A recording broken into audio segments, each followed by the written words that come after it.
appreciate everybody being here. This is a brand new fitness concept in building, Tsunami Bar Fitness. I don't know if you noticed, it's a big old building. There must be 50,000 square feet or so here. And this is a, how many? 44. Excuse me. That, by the way, I got to introduce the guy who owns it right here, Mike Ramsey. Right. And he's got a partner, and so William Strength, Performance Strength. If you, just on the other side of these walls, they manufacture weight equipment that goes all over, not just this country, but all over the world. Speaking of manufacturing, there's Rob Thames. He is a strength conditioning professional, but also he's one of the ones that's building this equipment that goes all over the place. So this is a test center for a brand new fitness concept. But today's theme, come on in, welcome. Today's theme is nutrition, and we have a very special individual with us, and he's the feature speaker. Ken Taylor has been the single most influential individual that I have heard speak, but also in my performance, my golf performance life, but also my personal life. He's not just impacted me as a player, but my children, which is way more meaningful. And so his ideas on, I think, the most important topic.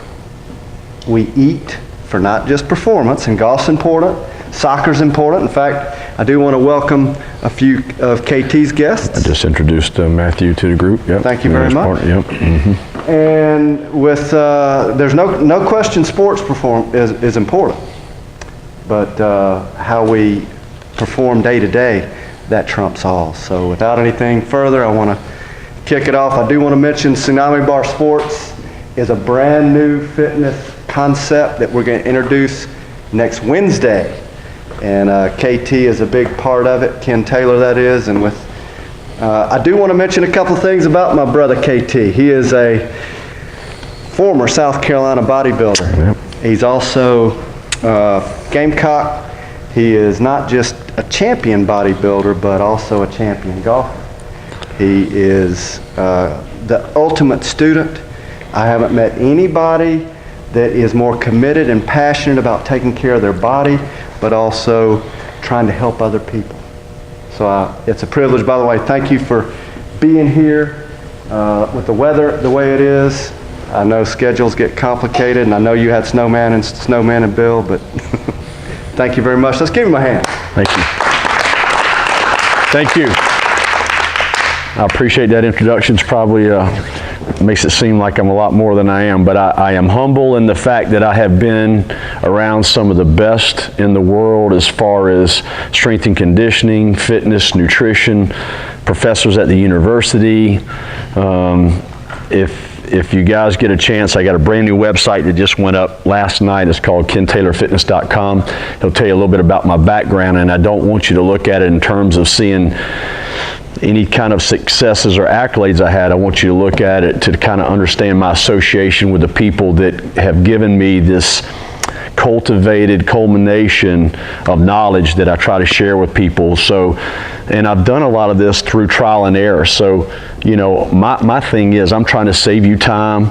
I'm trying to save, you know, the most precious commodity in the world, which is time for you guys, so that y'all don't make some of the same mistakes I had to make to learn to be able to give better advices. And from training with Mr. Universes from different states, to competing with those guys, to sitting down and picking people's brain like Arnold Schwarzenegger and Bill Pearl, who was a Mr. Universe back in the 50s. And then having the experience at University of South Carolina when I was there from 1984 to 1990, I worked with Joe Morrison and his staff, and I got to assist. I was the assistant director of strength and conditioning, so I got to work 120 football players a day, but my big thing was I got to work with 16 16, we called them non-revenue sports back then. Now they call them Olympic sports. And each one of those teams had volleyball, basketball, track and field, soccer, baseball, golf, all of them. They all had these different demands on their body. They all had different nutritional needs. And back then we had a training table. And so Keith Kephart, who was the director, and myself got with Miss Kay, who had been at the Roost for, I don't know, 20, 30 years, something like that, and started designing nutritional programs for the athletes so we could immediately start seeing the change. Because whether we like it or whether we don't, nutrition is 70, arguably to 80% of how you look and feel and perform. So I'm going to tell you, when we get into the Tsunami part of it today, this bar jacks me up. It's got me excited, and training is huge, but nutrition is the deal. Nutrition is 70 or 80% on how you perform, how you look, how you feel. One of the things I have to brag about is I have many clients in their 40s, 50s, 60s, 70s, and 80s. None of my clients over 40 years old on any kind of medication whatsoever. No cholesterol, no high blood pressure, none of that stuff. They might have to take an anti-inflammatory every now and then, because as we gain mileage on the odometer, sometimes the joints start to hurt a little bit, and we'll get into that a little bit later and talk about how inflammatory friendly the Tsunami bar actually is. I've talked about it with a bunch of people, and I'm doing some rehab. I tore a tricep about a year ago, and I can tell you that the Tsunami bar and its rehabilitative ability and how it's softer on the skeletal system and the joints and tendons and ligaments makes it a lot easier to train with. But let's kind of keep me focused on nutrition, because I'll go all over the place. Anyway, we talk about nutrition right now. With the way social media is, and I'm a dinosaur. I just got an iPhone like 4 days ago, and this website that came up last night was completely somebody doing that for me. Because I mean, I don't tweet. I've never been on Facebook in my life. I'm just a dinosaur, and I have to admit it. But I know that this is out there because everybody tells me it is. If you get on any kind of app right now, you get on any kind of web page, you can find out so much about nutrition. And if you watch TV, you got your 21-day fix, you got the paleo diet, you got Insanity's program, you got Jillian Michaels' program. I mean, there's so much information about nutrition. You know, how do you perceive it for you? You know, how does it work for you? And so what I'm going to try to do today is talk about some of the brass tacks or some of the found fundamentals of nutrition and how that applies to you, and some things that you need to think about. First and foremost, you have proteins, fats, and carbs. Those are your three main nutrients. Now, alcohol is also a nutrient. It's a poor nutrient, but it is a nutrient. Your body can use it for energy if it has to, okay? But let's concentrate for a second on proteins, fats, and carbs. Protein, number one, let's talk about this because this is huge. Every rejuvenated cell in the body is propelled by protein synthesis. That means when you eat protein, when you eat chicken or fish or turkey or egg whites or red meat or pork or any of those things that have high concentrations of protein, you're getting in all these amino acids that make you build muscle. You can work out as hard as Matthew works out with me, or George has worked out with me in the past, or Robbie was my old training partner, and back in the day when we were bodybuilding, I mean, we flat got after it, okay? And you can work out as hard as you want to, but right after that workout, you got a 45-minute window in which you have to ingest amino acids and protein. And if you don't, guess how much muscle you build that day from that hard workout? Zero. You have these little guys in your body, they're called sarcoplasmic reticulums, and they're kind of like the brain center within the muscle cell. And they talk to their messengers and they say, go out in the bloodstream today and bring me back some L-tryptophan and some L-lysine, two amino acids that you might be deficient of. If they're not present in the bloodstream, you build zero muscle that day. And you say, well, why am I training? Why am I working so hard? Well, you're training hard, but you actually get bigger, stronger, faster in your restoration process of eating that protein in that 45-minute window right after you trained. So protein, without a shadow of a doubt, is the number one substrate I want you guys to understand. You have to have that one to build muscle tone. And the more muscle tone you build, the more your body burns fat, just by having more muscle tone on your body. If I've got a Mr. Universe who has got tremendous muscle all over his body, his metabolism is way up here. He can ingest more calories, more protein. If I've got a soccer player like Matthew who has just got tons of fast twitch muscle fiber, he's got a high metabolism. So yeah, I could probably give him milkshakes and I could probably give him cookies and he'd still burn it off. But if I'm really trying to make him the best athlete he can be, I want to make sure he eats the best sources of protein to give his body a chance to get bigger, stronger, faster after every workout. So protein, you just have to have it. Well, what are the parameters of protein? Well, for my females, I want them to get close to, depending on age, depending on body type, depending on metabolism, there's a little variation, a little fluctuation, but I want them to get between 3/4 of a gram and a gram of protein per pound of lean muscle tissue. So let's say you're female and you weigh 155, but you know that your real good weight would be about 130. Okay, you're going to be close to 100 to 120 grams of protein needed per day. Now here's the other thing you got to keep in mind. The way you eat your protein in portions is very important. Because let's say I know that grilled chicken breasts are an excellent source of protein, and I've eaten a ton of Yardbird in my lifetime, all right? But if I ate 3 chicken breasts at one time, and my body can only assimilate, that means only use 45 grams of protein at one time, and I ate 3 chicken breasts, that'd be about 75. What would happen to that extra 30 grams of protein that I would eat? Any idea? Excrete it or store it as fat. How can that happen? It's a lean protein. It has no fat. How could I store it as fat? Once your metabolism can handle a portion size that is completely individual to you, anything above and beyond that can be excreted, like she said. Your body gets rid of it, or you store it as fat. And for most people, they store it as fat. All right, let's get to any questions about protein, because I'm gonna kind of hit back and forth on it. George, you got something on protein? No, okay, keep going. Okay. Okay. Well, let me. Yeah, I'm gonna go to carbs in just a second, but let me say this about protein. Not only do I want Matthew to eat 120 grams a day, and I want Chase to eat. Where's Chase? I want Chase to eat 200 grams a day. And I want this young lady that's in 8th grade that's playing for Chapin golf team, I want her to have about 120 grams a day, but it's how you get it in the proportional size that you get it in. So what I like for people to do, because we're socialized and believed, we're supposed to have breakfast, lunch, and supper, right? Y'all remember that? Our parents taught us that. Guess what? Body's not set up like that. Body's not set up like that. It's like the carburetor on a car. It needs steady fuel all the time. So every 2.5 to 3.5 hours, your body needs to ingest positive nutrients. Now, you can say, well, Ken, you're getting awful scientific on me, and these are some big words, and I don't know about this, but let's think about it for a second.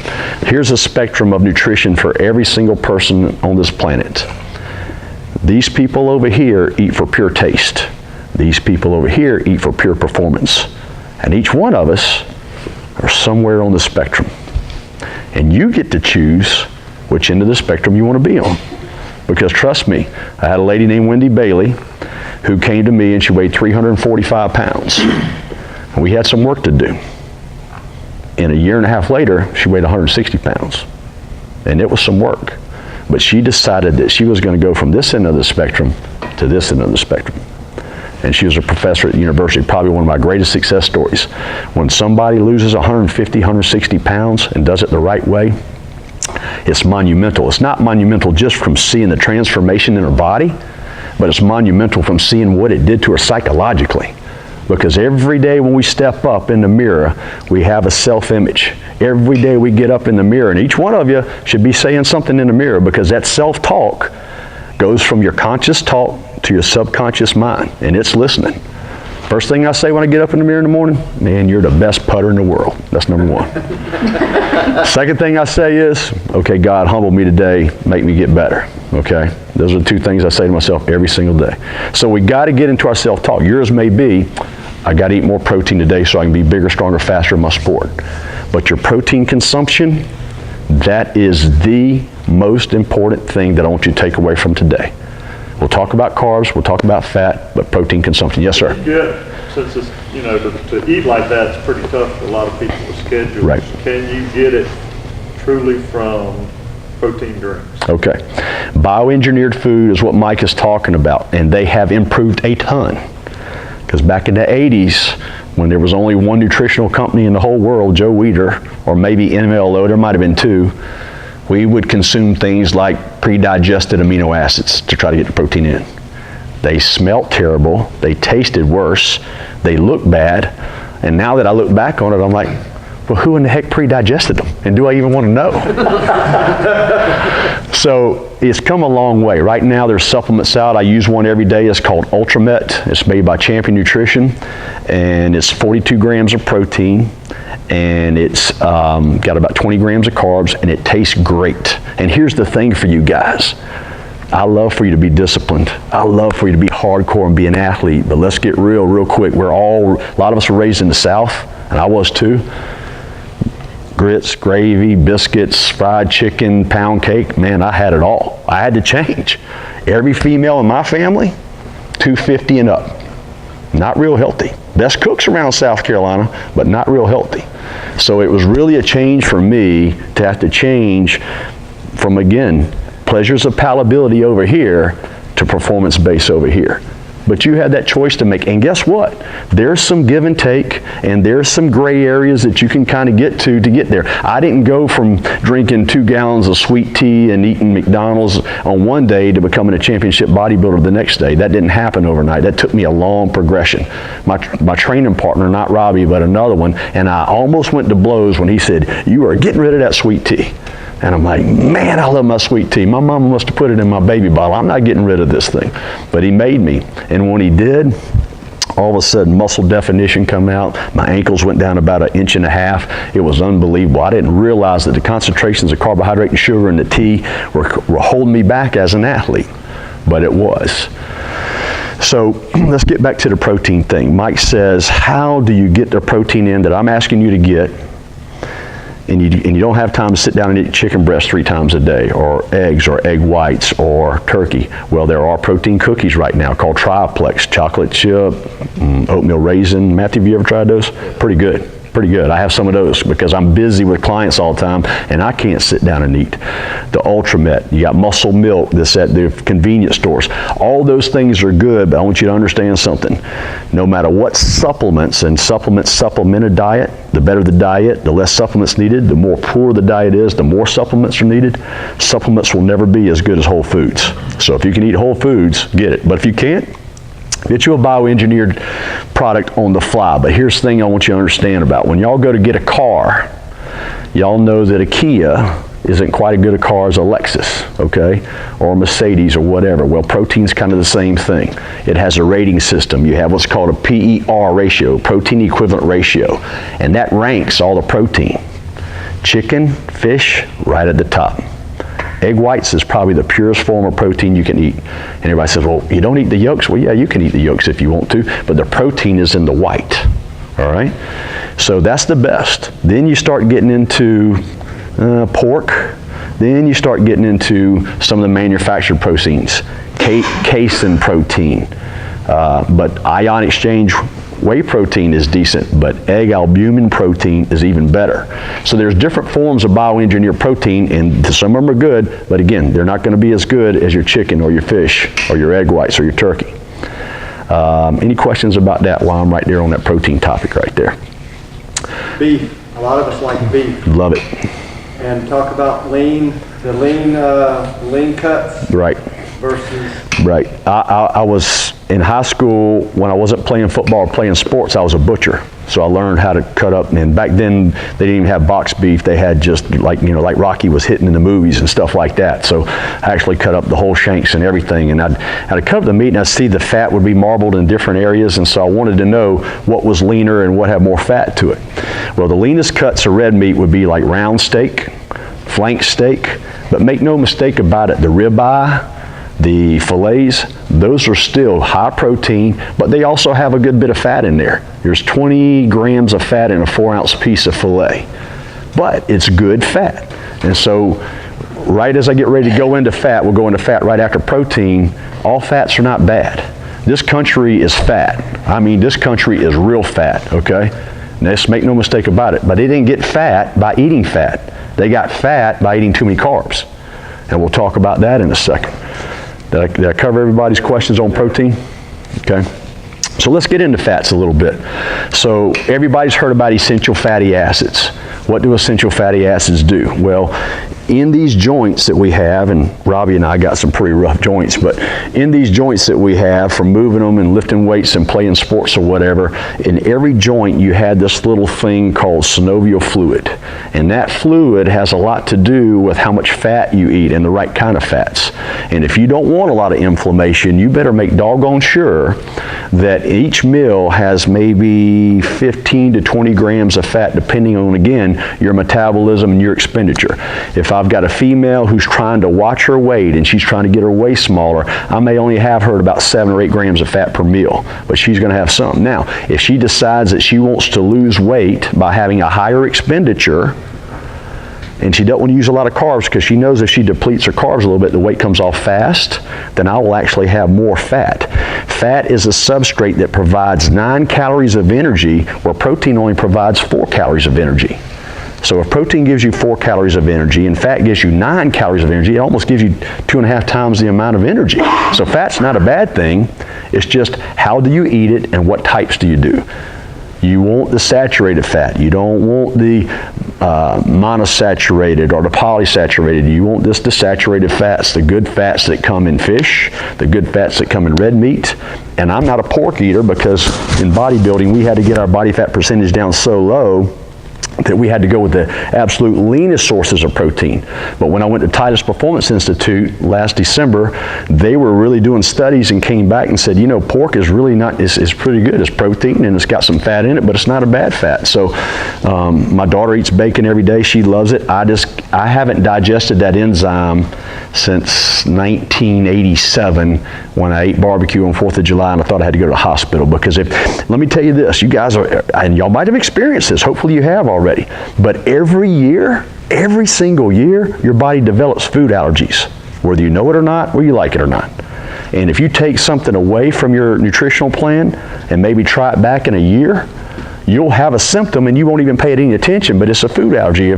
For example, hey, let's talk about dairy just for a quick second. How many species of animals or how many cultures other than the Americans drink milk after the first 2 years of life? We're the only ones. We're the only ones.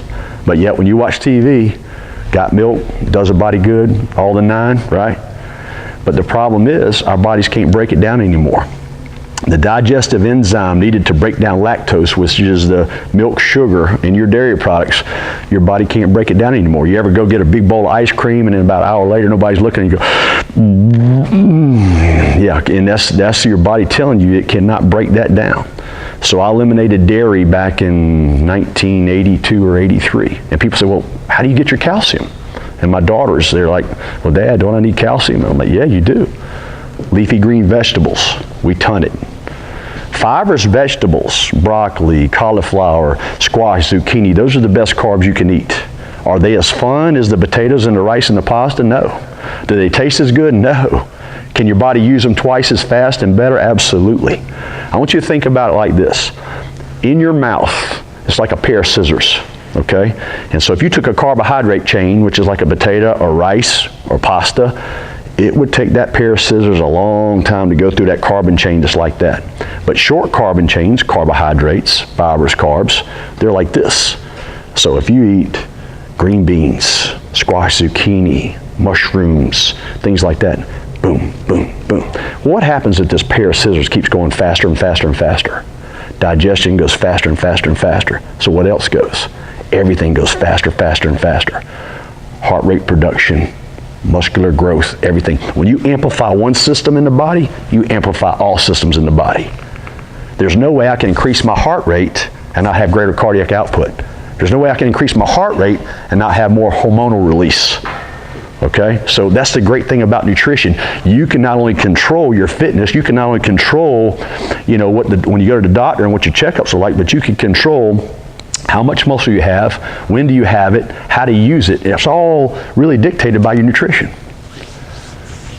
So where was I on carbohydrates? Okay, so My thing since January 1, when everybody kind of hits the reset button on their nutrition, okay, everybody raise your hand if you kind of reset your nutrition a little bit, or at least looked at it January 1, okay? Oh, you can admit it, all right? We all do it, and it's hard. And I will tell you that if nutrition wasn't so tough, I'd probably be out of work or been out of work a long time ago, but it's what keeps my industry going. And that's why it's a multi-billion-dollar industry on television, because the hardest discipline I have ever come across is trying to be disciplined and obedient with your nutrition. I'll tell you something that's awesome though. This young generation, you guys get it. Whether you got it from your phone, which is a good likelihood, or you got it from reading, or just being smarter than we were when we were in school, you guys kind of get it. And I see guys like Matthew and some other young athletes I train, they get nutrition really well early. And they would rather be obedient and maybe nullify that pleasure of palatability a little bit to gain a little bit more out of performance, because it's very important. And so let's get into that carbohydrate, let's get into that glycogen thing for athletes like Matthew that play soccer, and then let's get into it for golf too, and how it's a little bit different. Soccer players are going to be under high intensity training all the time. You guys ever wonder why athletic events are 40 minutes long? You guys ever wonder why that? You got 2 halves in football, you got 4 quarters in basketball, you got, why is it 40 minutes? Anybody, any idea? The human body is only physiologically capable of going 100% for 40 minutes. That's it, 100%. Now, you got marathon races that go 2.5 hours. You got golf rounds that go 6 hours. You got baseball games that go 6 hours. But we're talking about 100% intensity where the body is under an intense demand, okay? So, why is it only 40 minutes? Because you run out of glycogen stores. Glycogen stores are in your body, and they are stored carbohydrates from what you eat. And you used to hear runners and cyclists and stuff say, man, I got a carb load for 3 days. And they would eat plates and plates of spaghetti, before a race. Well, the problem is, your body can only hold so much glycogen at one time, and then what happens to all those extra carbohydrates? Fat, stored as fat. You can excrete some, but mostly stored as fat. So when I told you that protein was about 25 grams to 35 grams for most of us, carbohydrates are right around the same type, 25 grams to maybe 35 grams for somebody who has a real high metabolism. But somebody who has a little slower metabolism, and mine's gotten a lot slower since I've gotten over 50, even though I train all the time, because we lose 2% metabolism every year. That's one of those things where but it happens to us. We lose 2% metabolism every year. All right, so if carbohydrates vary in their portion size, we want to make sure that we get the kind that our body can use effectively and it can digest quicker. So guys, is that the chain of broccoli or is that the baked potato? Which one's going to be digested quicker? Broccoli, okay? Not saying you can't ever have a baked potato. The year I won the collegiate national championship in bodybuilding, I was eating 6 potatoes a day, but they were plain, no butter, no sour cream, no cheese, okay? Because there's tons of vitamins in the skin of the potato. And it is about 35 grams of carbohydrate at one time. Baked sweet potatoes, right around the same, maybe a little bit less. Why am I talking about potatoes so much? Because they are a great food, but they're just misused a little bit. And right before y'all came in here, we were talking about our weaknesses and we were talking about French fries. Because I weigh 205 pounds and I bet you I could eat 205 pounds of French fries if you bet me on it, okay? Never had a fry I didn't like. That would be my biggest weakness. But I know that I can't use them. I can't perform with them, okay? And again, guys, everything's going to change in your eating. Everything's going to change in your performance. You have to come to the realization that maybe I eat a little bit better, and let me see if Ken's really knowing what he's talking about, and I can see a change in my performance. But I promise you this, it's not even a question. All my athletes, whether it's Richard Seymour, who played for the Patriots and played for the Raiders, or Patrick DeMarco that's playing for the Falcons right now, or Ryan Suckup that's playing for Tennessee Titans, they eat exactly how I tell them to eat.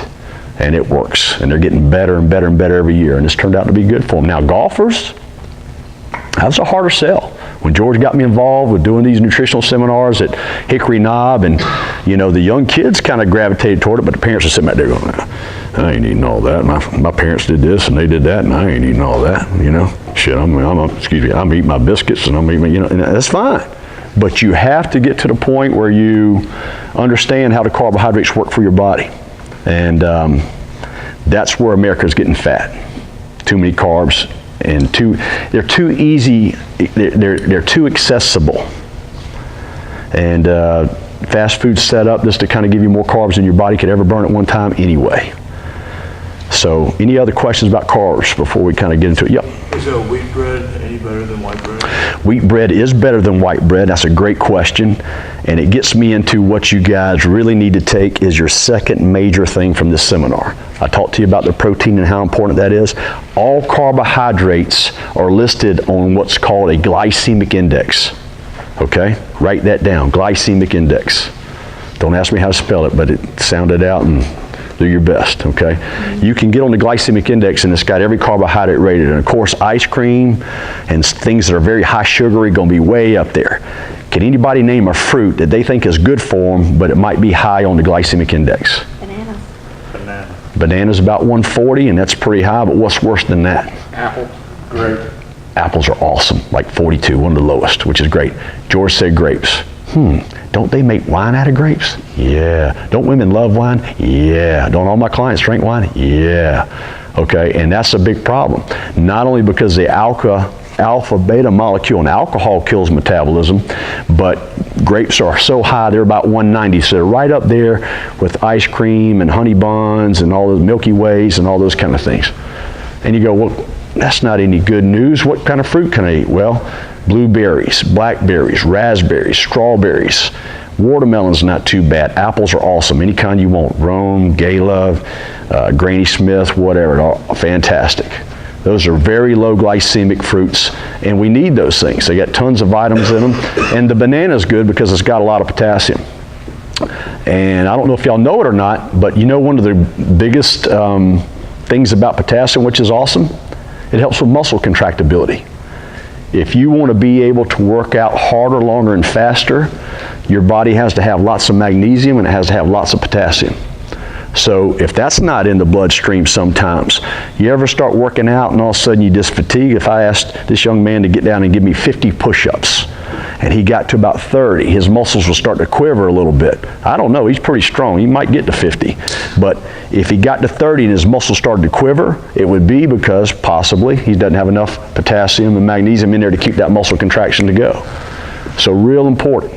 Every one of these things that I'm talking about, I've done so much trial and error with. I've just seen it firsthand in my athletes. I've seen a guy gain, 10 pounds of muscle because he upped his protein. I've seen a guy take his workouts that normally he could last maybe 29 minutes of full intensity, and all of a sudden now he can go 47.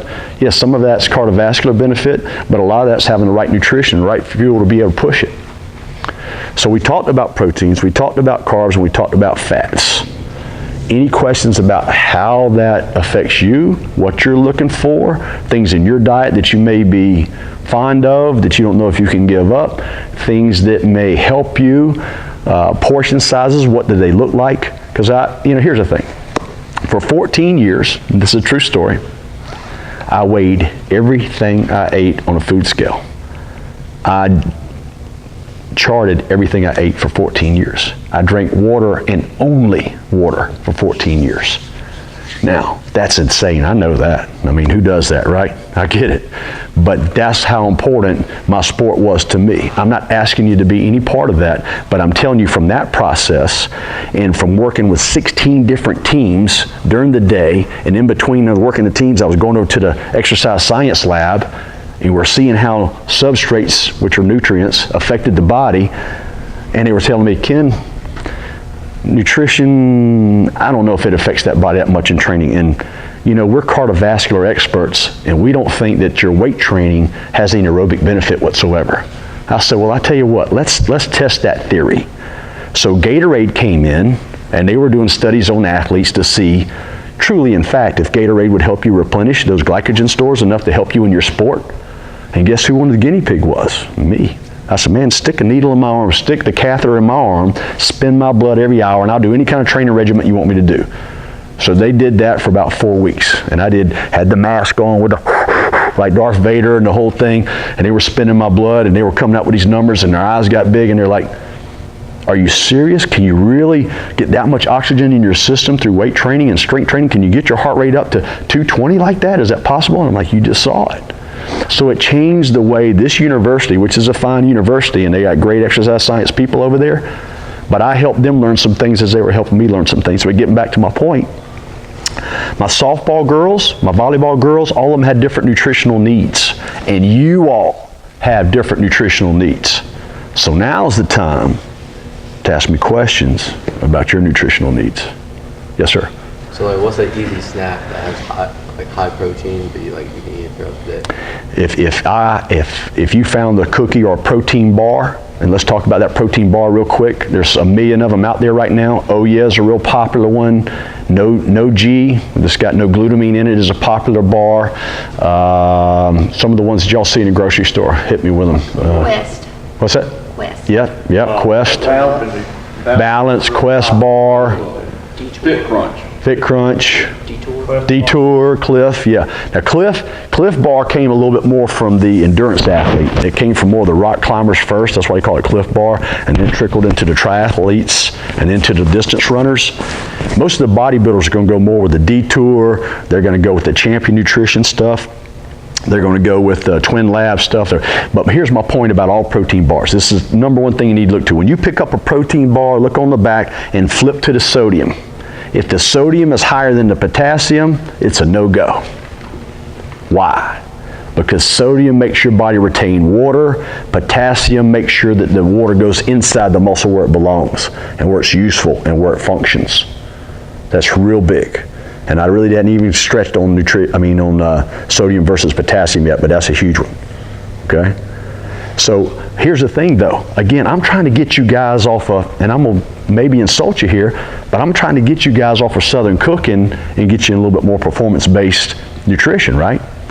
So if you got a protein bar that only has 15 grams of protein, but it tastes good and you like it and you'll be consistent with it, as I was telling George, that's 9 out of 10 battles won right there for me. Because I'm just trying to get you away from the real bad stuff. Would I love you to eat the same protein bar as I do? Yeah, but you might not like the taste of it because the higher the protein and the lower the sodium, it usually doesn't taste as good. Gatorade is in 12 ounces of water, they found out that 7.6 grams of carbohydrate was the perfect level of glycogen or sugar to rehydrate quicker than water to be able to go through high endurance activities. Now they're even leaning more toward the G2, which is even more of a watered down version. So I actually recommend, and George recommends to his academy, that our golfers, because you're not at 100% intensity, you don't even need that many carbohydrates. The G2 is a little bit more watered down, and it tends to sustain that blood sugar level pretty level, so you don't have the highs and lows in golf when you get into strategy. You had a question. Oh, so during soccer games, right, practices, should we drink Gatorade instead of water? Absolutely, both. I'd go both. Both. Yeah, if you go straight Gatorade, I'd make sure you have a lot of water, just to kind of dilute it a little bit. If you want to go G2, that works pretty good too. Then should we be drinking Gatorade like throughout the day, or should that only be during activity? I think if you had the opportunity to drink water, go first. Gatorade is better than soda though, for sure. Yeah. But again, I like the G2 more than straight Gatorade. Straight Gatorade, you better be sweating pretty good to make sure that those fluids that are going in and out of your bodies kind of match up a little bit. Yes, sir. Well, Okay. You got a question? No. Okay. Anybody else have any? Yeah. Yep. What's the best thing to eat while on the golf course? All right. We'll talk about that. Hey, I would like to talk about that in Okay. a special way. First of all, this is completely originated. We got schedules. Now, the Tsunami Bar Sports menu is not quite available yet, and it is way more elaborate, but one of the things that KT has done for a lot of years for golfers, but other athletes too, is design custom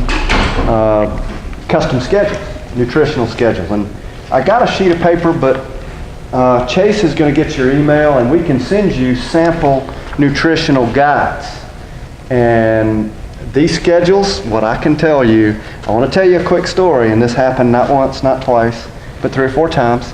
A number of our golf athletes that we share have these competitive goals and dreams. And KT told me this for years, and I didn't listen to him for years now. I got a little bit of sense, but the nutritional thing, I had my 3 squares. And I finally listened. And the first day I tried the 6 meals, see, that's one of the things that we hadn't gotten there yet, but 5 to 6 meals a day. The first day I tried it, it was a different day for me. I talked to him about where I had my down points, and by the way, it coincided with when I was competing where my bad holes were, or off holes. And he kept asking me the same questions after every competition. Well, how'd you play? Where'd you play? Tell me about it. I said, like, bro, you don't need to know about. I mean, I made a double on 7. But I mean, what does it mean? What time did you play? What the heck difference does it make what time did I play? Well, in my day-to-day, I was 10 to 11:30 low, 2 to 3:30 low. When I say low, that means I was sucking air for energy. I was on 3 squares. Fill in the blanks right there. Yeah. You know, let me just, right where he's on that, let me just talk about that. For golf, it's such a long time. It's 4 hours or 5 hours. In South Carolina, it gets really, really hot, so your metabolism's really moving. And let's throw the tournament in there. You're competing, your adrenal gland is up, your heart rate is up, you're nervous, you got all these things going on, so you're going to burn more calories on that day than any other day just because it's got tea beside it, it's got tournament beside it. So all of a sudden, you got to say, well, man, where's my fuel coming from? Well, you better be planning it. And you better be nibbling almost the whole round of golf, but you definitely got to have some nutrients every 2-3 holes. And if you don't, guess what happens? This is what happens in the body. In your brain, you have what's called a hypothalamus. And the glycogen that I was talking about that comes from stored carbohydrate that you eat sends that glycogen up to the brain because it needs it to function for you to have good cognitive thought. If you don't have cognitive stem flow to your brain, to your hypothalamus, you're going to kind of just get in a lull out there and not be thinking strategically about this hole and what it demands and how you're going to do your pre-shot routine and what other influences are starting to come into your mind and what distractions are starting to come into your mind. You want to alleviate distractions, make sure you have glycogen going to your brain. That's number 1 right there. Morris Pickens talks about that. Zach Johnson talks about that. Tiger Woods talks about that. Greg Norman talked about that. Other sports psychologists know that that's factual. You have to have a good, sharp mind. And why did your parents ever tell you to eat? Make sure you eat a breakfast? Because it sharpens your mind. You're getting food going in. What does breakfast mean? Break the fast. You've just fasted for 8 hours when you were sleeping. Most important meal of the day. I got 2 daughters. Dad, I don't want to eat. My stomach's, I don't want to eat. I said, you're eating. You got to go. You got to get your metabolism started. I have females that want to lose weight. I said, well, when was your first meal? 12 o'clock. I said, well, what kick-started your metabolism in the morning to get your body to where it was going to burn more or digest more? Don't know. You got to get that metabolism started. But getting back to the glycogen and the hypothalamus, okay? Make sure that it's not a high sugary, a high glycemic. Remember I used the glycemic index? If you guys decide to put high glycemic stuff in here, that's going to cause that blood sugar level to go real high. If it goes real high, what does your pancreas do? It secretes insulin, brings it back down. But when it does that, your blood sugar level almost goes too low. Anybody ever heard of Tommy Two Gloves? Yeah. From South Carolina? Okay. Tommy comes to me, and he's not a workout guy. And I said, well, and Paul, his agent, said, Tommy really needs to work on his nutrition. I said, Tommy, what is your, he's on the PGA Tour, or was at the time. He said, Tommy, what is your pre-round nutrition? He said, KT, I like to have 2 Coca-Colas, 2 Hershey bars. I'm like, dude, really? His blood sugar level goes straight up. So man, holes 1, 2, and 3, he felt great. Birdie, birdie, eagle. Guess what happened after that? Double, bogey, triple. Because he went high and then low. Every athlete's blood sugar level should be as sustained as possible. If you can get it to go up just a little bit toward the end of the event, then it starts helping to that 40-minute fatigue level that I talk about, okay, physiologically. So for you guys in soccer, for you golfers, plan that in your event. If your event's 5.5 hours, know that 3.5, 4 hours in there, you got to make a move, man. You got to make a move with your glycogen. You know, how long does a typical soccer game go? 9 minutes. 90? Yeah. So, man, you guys almost need double load because you can only go 100% intense, which soccer's pretty doggone intense for 40 minutes, and y'all got a little over 2 times that. So you got to make sure. I don't know how many breaks y'all get to eat or drink or whatever, but we need to discuss that in detail. We need to discuss that. If not, we need to try to preload as much as we can. But you can see what George has here. Hey, now hold on All one right. second. From where I am today and where you are, we are all at different places. I started absolute terrible below ground zero, and now every single day it's the very first thing, and I dedicate 30 minutes to preparing food for all day. And the only reason I do that, and it's not because of what he said, it's because how I wanted to feel. And so I want just the juniors for now, and then I'll let the parents come up later. The juniors, if you just walk over, just walk over here for a second. The juniors. By the way, it doesn't matter how old or how young you are, juniors. Check out little turkey. Notice I didn't finish it. I'm not sure how I got to eat that. I wasn't sure. No, peanut butter. Those kind. By the way, these are not going to be. I want KT. Beat me up a little bit. Oh yeah, here. yeah. I like the fact that George has plenty of water in there. I think that a turkey in a wrap is excellent. Turkey on wheat bread's not bad, but remember, bread is up there with pasta and potatoes. It's up there high on the glycemic index, so you got to watch your bread. I eat bread, but I eat a bread called Ezekiel bread. Ezekiel bread is a flourless bread. It's made out of sprouts, and they make a cinnamon and raisin one, and I put almond butter. That's my first meal in the morning at 5:30. Is anybody in here going to eat Ezekiel bread? Probably not. If you eat it, you're probably not going to like the taste of it, but if you want to, give it a shot, okay? Most people say they'd rather eat cardboard, but it's very low on the glycemic index. It's only 35, and it makes me perform better. So anyway, George does a pretty good job with his turkey. Not so good with his crackers. Crackers are just too many preservatives. Anything that is packaged or processed, you want to try to stay away from if you can. It'd be a lot better to have maybe a little bit of fruit in there. The granola is probably a decent idea, but there's a lot of sugary granolas. Now, I give all my players at Carolina on the golf team a mix, and in their mix, I want them to have almonds. High protein, high fat, good fat, cashews. They want to sprinkle a little bit of Chinese noodles in there, that's not bad. They want to throw a little bit of low sugar granola in there, that's not bad too. Make you up your own trail mix, but try to stay away from what? Raisins and dates, because they're way up there. Because what are raisins? Just dried grapes. We talked about grapes, right? So you kind of want to stay away from that. Even though raisins are awesome, I love them, they're high on the glycemic index. He's got Diet Mountain Dew in there. Now I got to tell you, that's a weakness. And mine too. And guess what? It's mine too. It's mine too. I told you I drank water for 14 years. This is like Dom Perignon to me right now. I am a sinner, and I just can't deal with a day without. Now I'm down to. I have just 2 in here. Rob inspired me. Rob drinks them too. Yeah, but let me just tell you a little bit about diet soda. There have been a lot of tests on them.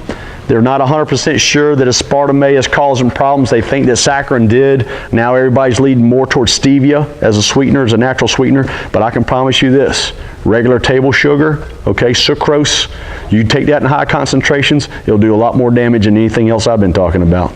That's the gospel on that. So, you know, every carbohydrate has sugar. What is milk sugar?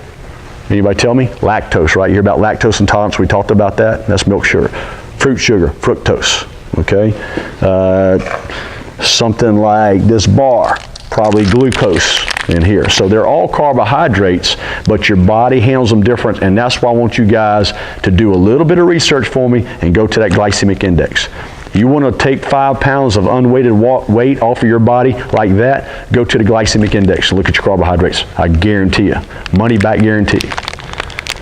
One thing I wanted to point out here. Notice what I did is I just put these in a sequence.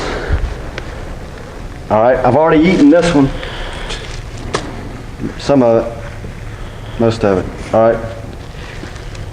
There's 1, 2, 3, 4. There's 4. And so as I prepare my food in the morning, so this would be, for example, a snack. This is a main meal, snack, a main meal. And KT taught me to do it, and the first day that I started setting up my meals like that, I felt different. And then the best part was, when I went to sleep that night, my rest was better. First day. So I wanted to get back, y'all can have a seat, thank you very much. I wanted to get back and tell the last part of the story. So I had 3 or 4 juniors with dreams. And they all wanted to play in major junior championships called the U.S. Junior. Well, most of you don't know at this point. It's a little bit like a soccer game or a tournament. They're 36-hole events. So KT had been talking to me about years. He goes, George, I can tell you, it's instant. If you can get those juniors to change their nutrition, it's instant. So it's around 2002-03, the U.S. Junior, I suggested to every one of the juniors, every one of them, the same thing that KT's talking to you all about. And I might have had 30 of them, 20 to 30 of them in our program at the time, 20 to 30. It told them the same thing. Hey, and here's the thing, 36 holes, you've got to not just pay attention to nutrition that day, but the day before, right? Yeah. And not just the day, and these players, I told them all the same thing. Well, we had through the roof people to qualify for the U.S. Junior. Through the roof. I mean, I don't know if it was a dozen to 15, almost half the folks. It just completely blew my mind. And after debriefing and getting all the information, in short, the only thing that changed from all these players was their nutrition. So, especially at the youth and even the collegiate level, you got to, right now, college I'm a college coach, CIU. In fact, I'm going to recognize 2 players, Ben, Dalton, they're on the CIU golf team, Columbia International University. It's a Christian school. I turn it over to Ben. Ben, where are we with nutrition here, brother? We're not in the beginning stages, but I'm still learning. He's telling me what I need to do, and I'm still trying to figure out exactly, because my only question would be, as a college student, we're not given the ability to prepare our own foods that are with the right amount of proteins and fats and low carbs, because we're given that cafeteria food. Right. So with Dalton and me, we have to sort of Right. figure out Sure. how in their system Yep. and stuff. So I'm just wondering how. Right there when you're on that's a great thing. Everybody says, okay, if I told you what 4 ounces of protein is, could anybody tell me what that looks like? Deck of playing cards. Okay, a deck of playing cards is 4 ounces of protein. All right, tennis ball. You know what a tennis ball looks like? That's your size of carbohydrates right there. As long as you eat a tennis ball size of carbohydrates, you'll be good to go, most of you. Okay, some of you might require a little more. Hardly anybody require any less than that, unless you're really, really trying to cut weight, really trying to get rid of love handles. Because I can tell you, if you eliminate carbs from your diet, you will lose weight fast. Why is Atkins diet so doggone popular? Anybody know that? No carbs. Right, no carbs. People lose 15 pounds in 2 weeks. What is that? That's a dehydration of the body. Carbohydrates are 70 to 90% water. Our body's about 80% water. So when you eliminate water from the body, you lose weight because you dehydrated yourself. So that's not suggested. You still got, if you want brain function, you got to have those carbohydrates in there. You just have to get your carbohydrates to a level that your body can assimilate, but still keep that brain functioning the right way. Yeah, Mike? I'm going to go on that just a little bit. All right. In September 2014, I decided I'd go low carb. A friend of mine went to paleo side of it and seeing what happened to her and her husband. So I said, I'm going to do it. I was 164, which was the highest I'd ever weighed. So I went on it.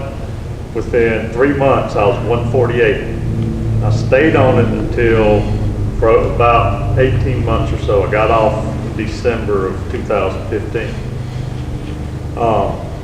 And then immediately went back to 160 pretty quick.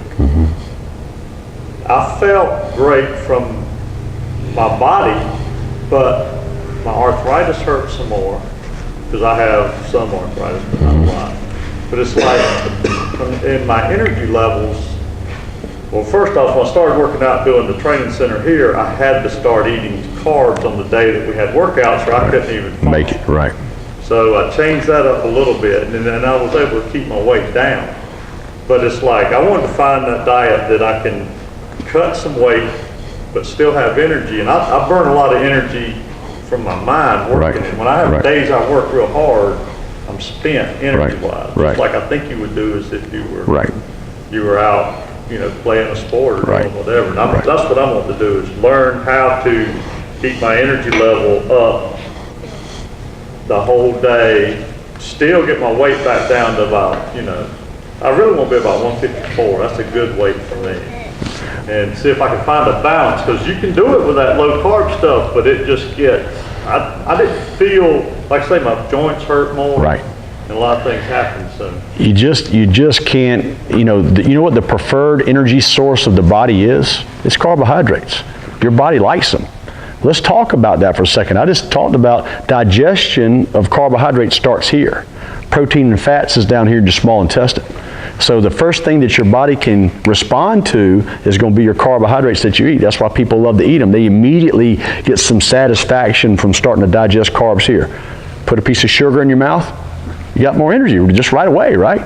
You hit a lull down the road, but you got energy. So, low carbohydrate diets are going to be popular because they have such an effect on weight loss. But like Mike says, you're increasing the inflammatory state of your skeletal system when you go low carbs. You're increasing the inflammatory system of your skeletal system when you go low fat, because the fat provides a synovial fluid. We talked about that.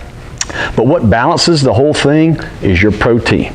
So you got to have your protein that we talk about, and then you have the right amount of carbohydrates for you. Now, if you're having a high stress day, you got to have more calories and more carbs. If he's got double-header round-robin tournament, he's got to have more carbs.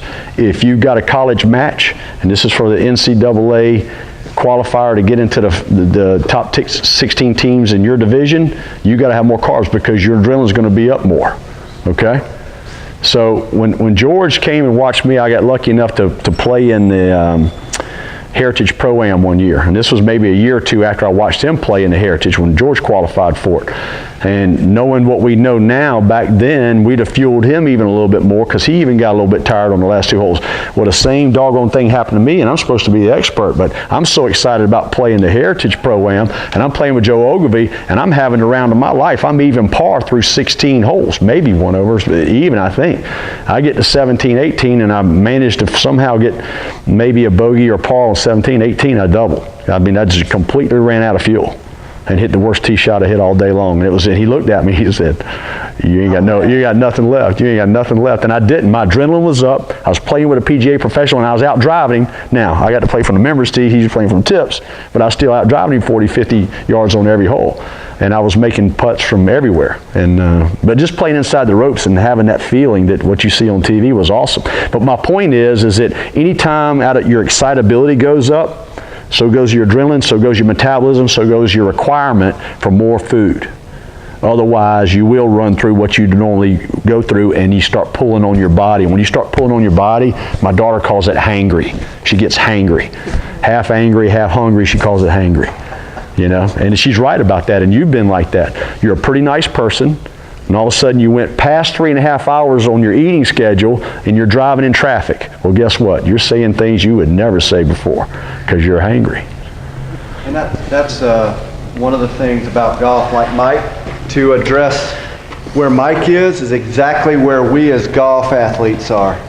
We all hear golf's a mental game, and what a lot of us want to try to do with food is think about the energy or the muscular part.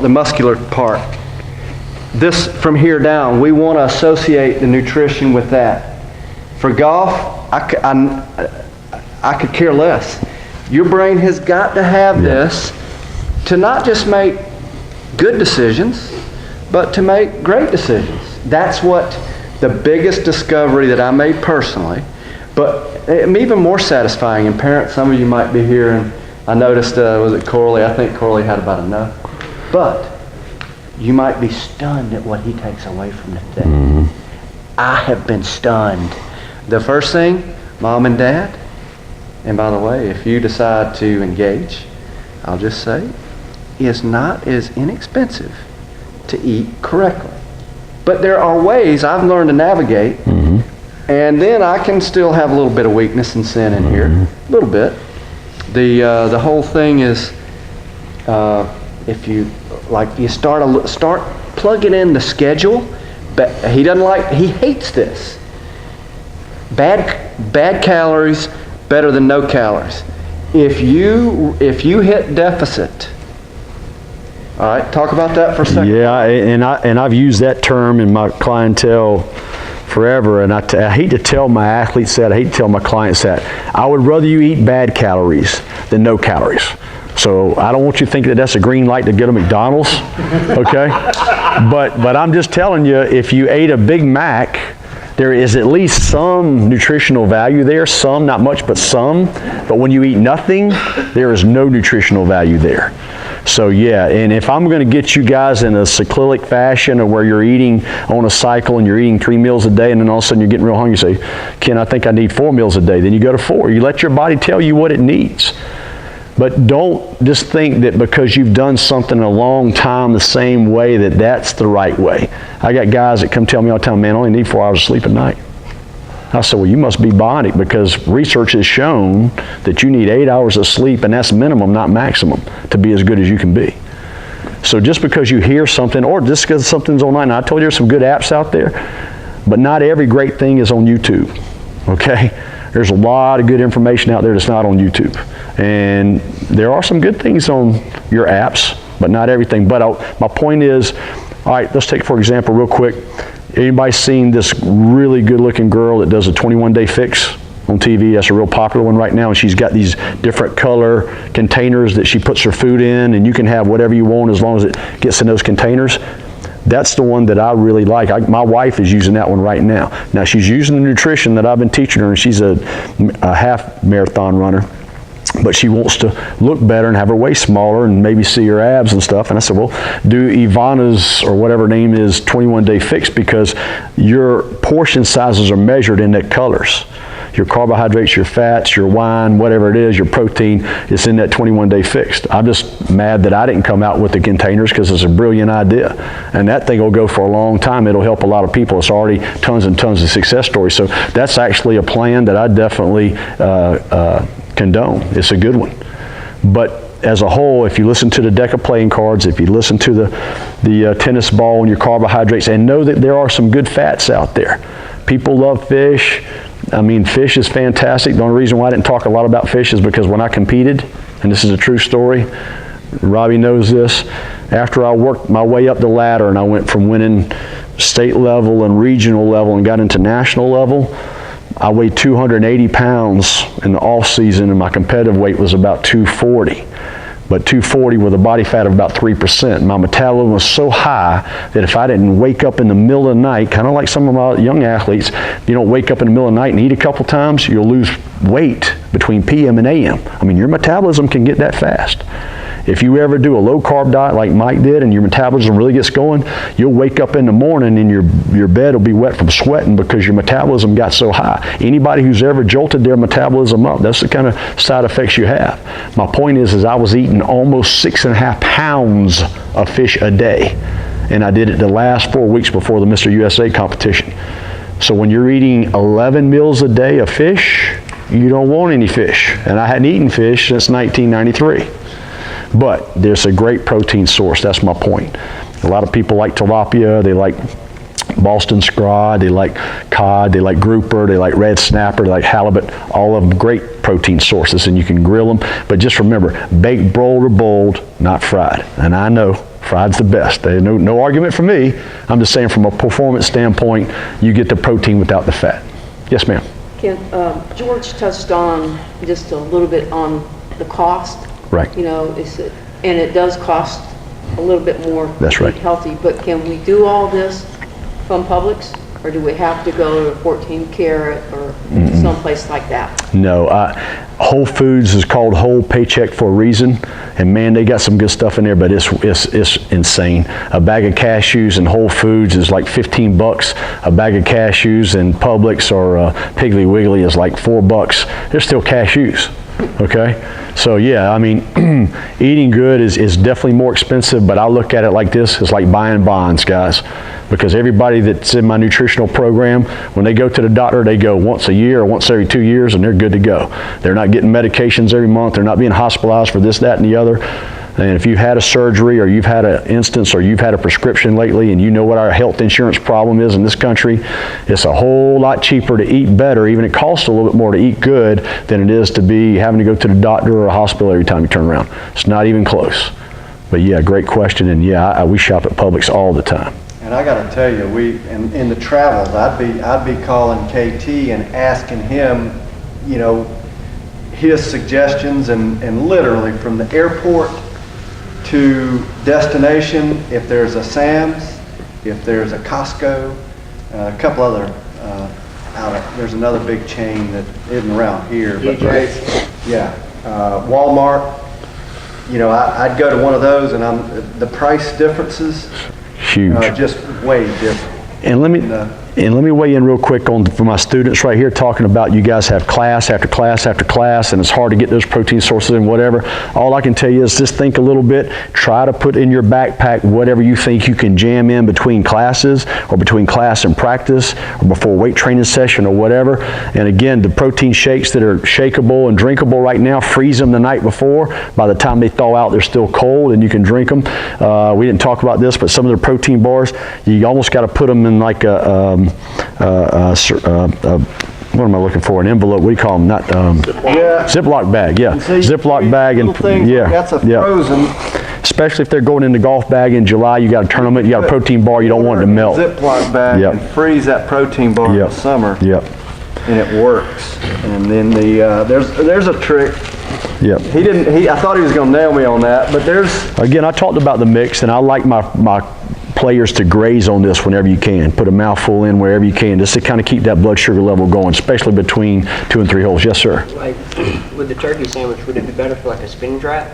Yeah, absolutely. I like the wraps a lot better than all that bread. You just don't need all that bread. He doesn't need all that bread. Yeah. What about like jerky? You know what? The turkey jerkies and some of them that are out there, they taste pretty good. We sell about 4 at the gym that I have one of my businesses at right now.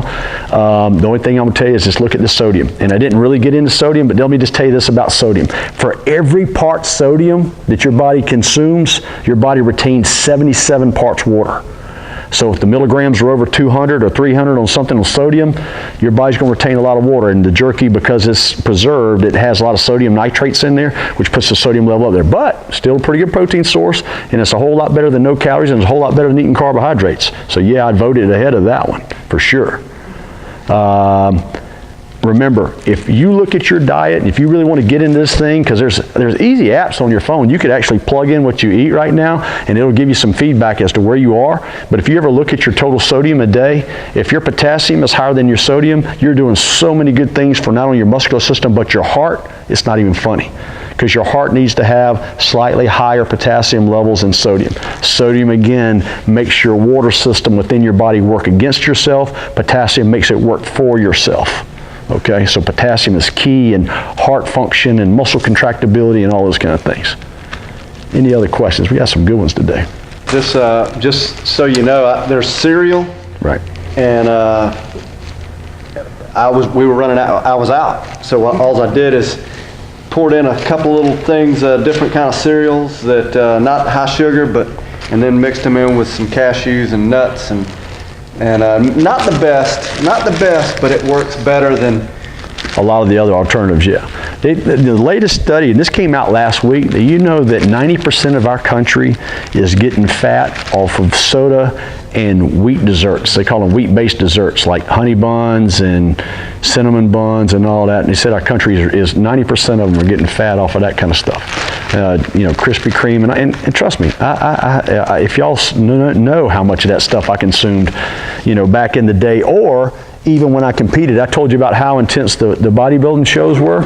After I got rid of a contest, and Robbie's seen this in First Action, we would go and binge, because I've been eating for 16 weeks a certain way, on a celebration meal or 2 or 3 or 4, and they were ridiculous. So I've been in shows. The year I won Mr. South Carolina, I weighed 203 on Saturday. I weighed 240 by Wednesday. And everybody says, how could you do that? And it's not fat, but your body just retains all that water because you hadn't had any sugar or whatever. So I've seen people take a weight off of them, put weight on them. I've seen almost every scenario you can imagine as far as weight loss. But let me just tell you this last thing before I get your question, Mike. One of the most empowering things in my life is the understanding of nutrition. I can control how I look, how I feel, how I function, how I measure up. That is an empowering feeling to have that kind of control over something. And when I help other people find that, they look at me with a smile and their eyes all wide and they're like, you don't understand how much confidence I have in myself to be able to tweak the knobs on my own body and get what I'm looking for. And again, 20%, which is awesome, but 80% into nutrition. Mike? One question that Okay. was always something I'm wondering about is like I've cut dairy completely out, except for ice cream here or there. Right. That's my crutch. Right. But is the silk milk and stuff made from almonds, is that okay? Or You know, I got to be honest, I haven't tested it or had any of my guys test it. And when I say my guys, I got about 4 or 5 PhD guys that have kind of come up through the ranks with me, and they'll run tests on things and kind of get back with me. I haven't gotten any literature on that to know. I mean, it sounds good Yeah. from almonds, Yeah. but you never know what they add into it. This is going to trip you out right now. I have an 11-year-old daughter who goes to St. Joseph's, and she's your typical, well, I guess she's typical. She's already a black belt because I put her in martial arts when she was 4 years old, and so she has tremendous amounts of discipline. But I don't really even talk to her that much about nutrition. She just sees how I eat, and she's patterned herself the same way. And when she had a lot of problems with milk, and she's like, Dad, you know, what am I going to do? I said, do what I did. She said, what's that? I said, put water on it. And they're like, and people say, you would put water on cereal? Well, why are you putting a liquid on cereal anyway? To soften it up. So whether it was white or whether it was clear, it wouldn't make any difference. All you're doing is trying to soften up the cereal so it'll still be crunchy, but not too crunchy, right? Not too hard. So that's all I did my last couple of years. If I wanted granola or grape nuts or kashi, which is a pretty low carbohydrate cereal, I just put enough water on there just to soften it up. My thing now is oatmeal. Oatmeal is my #1 food every day. 365 days a year, every single morning, oatmeal. Lowers cholesterol, low glycemic carbohydrate, tons of energy.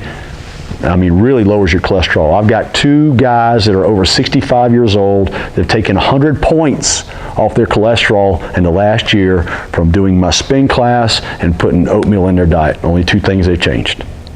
Pretty awesome. I still work with it. Yeah, Robbie? Do you cook it or do you go out of the Instant Pack? Nope, no instant, because what does instant have? Sugar. It's got sugar and preservatives, right. So I get the old-fashioned Quaker Oats cup in there, throw my blueberries in there, throw me a couple sliced almonds in there. But my wife actually, for me, makes an oatmeal pancake. She takes 1 egg, mixes it in with the oatmeal, sprinkles a little stevia in there, a little bit of blueberries, makes it up in a little bowl like you do on scrambled eggs, puts it in a pan, browns it on both sides, wraps it up in aluminum foil, and it sits up for 2 hours. By the time I eat it, it's like eating a blueberry muffin. It's awesome. Yeah. And down the road when we start Tsunami Nutrition, I will have recipes of, I got a fried chicken meal that'll knock your socks off. It's not like KFC, but it's pretty doggone close, and it tastes good, but it's a lot healthier. And I'll have several recipes in there that are really good. Real quick, and then I'll let George jump in here once we get to more of his segment than mine. I've been in this industry for 35, 40 years. I've owned gyms, I've been area director, I've been strength coaches, I've been on big stages, I've seen everything there is to see in fitness, and there is a ton of fitness quackery out there. There's Suzanne Summers Thigh Master, there's Tony, whatever his name, with the ponytail and his deal. I mean, just every day you turn on TV and there's some fitness thing or some diet or some program that you're just shaking your head about, and you already know that it's not legit. George tried to get me to use a Tsunami bar a year and a half ago, maybe? Yeah. You ever heard about it? No. Any of you guys know anything about it? No. You interested in it? No. What is it? It's a bar that moves. Okay. Nah, I'm not interested. So didn't give him the time of the day. And finally, he kept on and on and on and on, persistent like he is. God bless him. And he I had told to me. use the name of this Yeah. guy right here, though. Yeah, he's told me that Robbie was involved down here, and Robbie. Can you imagine me looking like I look, not having influence Right. on him and Rob? But anyway, he told me Robbie was involved, so I knew Robbie would not be even messing around any kind of weight equipment that wasn't legit, because we had, Robbie, when we started training together, I was getting ready for my first big competition. I just won Junior Mr. South Carolina, but was going into Mr. South Carolina, and Robbie and I and another guy named David Nichols started training together, and Robbie had come from a baseball background and had a pretty good physique, but really didn't know a whole lot about strength training. Well, I never seen a guy any hungrier to learn and that worked any harder and was more intense, because trust me, back in the day, if you didn't come with it tied up, ready to go, you didn't last very long with me, because I'm a very passionate person, in case you hadn't figured that out already. Anyway, George said Robbie was involved, so I came down and I walked in and I put my hands on the Tsunami bar, and he and I started doing some exercises, and my eyes popped out of my head.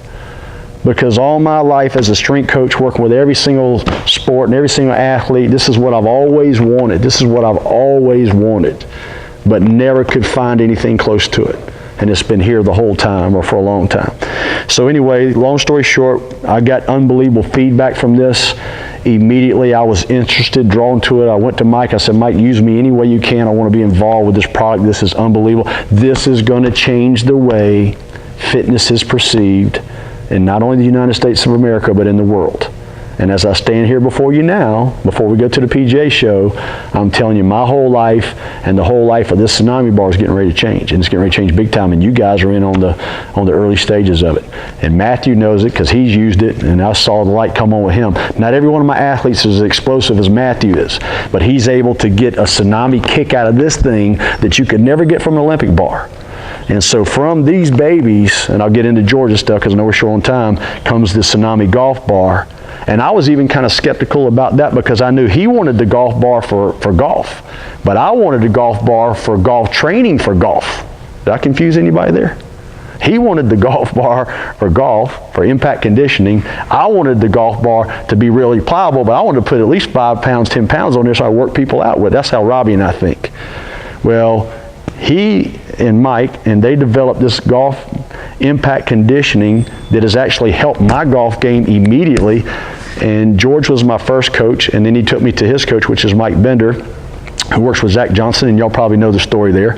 But what George has learned how to do is use this bar for purifying the pattern assistance of golf into impact position, which is the holy grail, and he'll talk about that a little bit. Well, in short, it's what I call a leverage buddy. And by using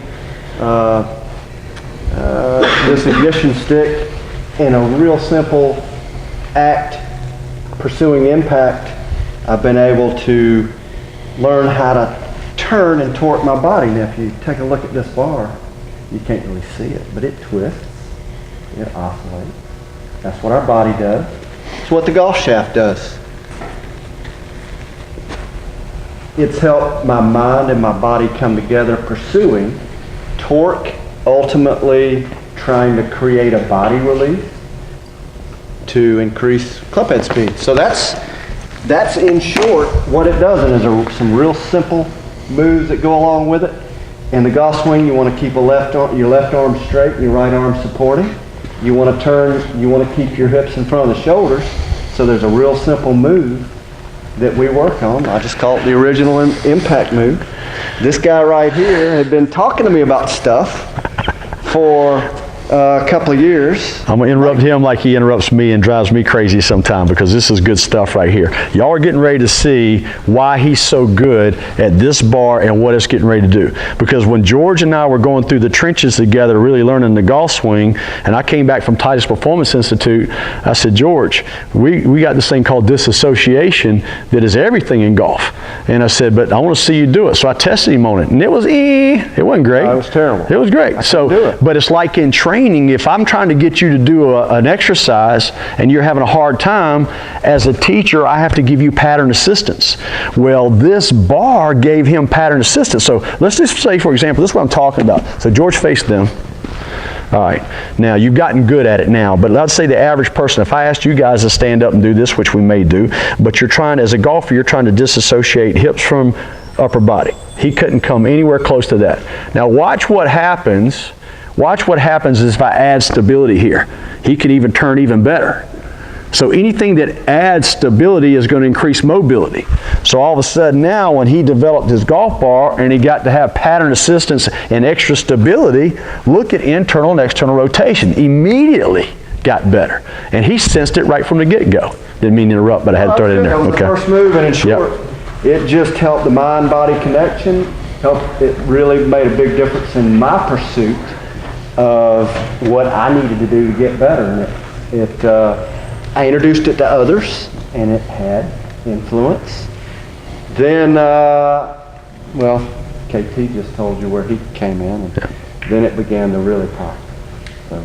But it's getting ready to go big. It's going to blow people's mind. I have no doubt about it. And the proof is in the people that have already tried it and started to use it. You see it immediately. Big thing is our bodies are pliable.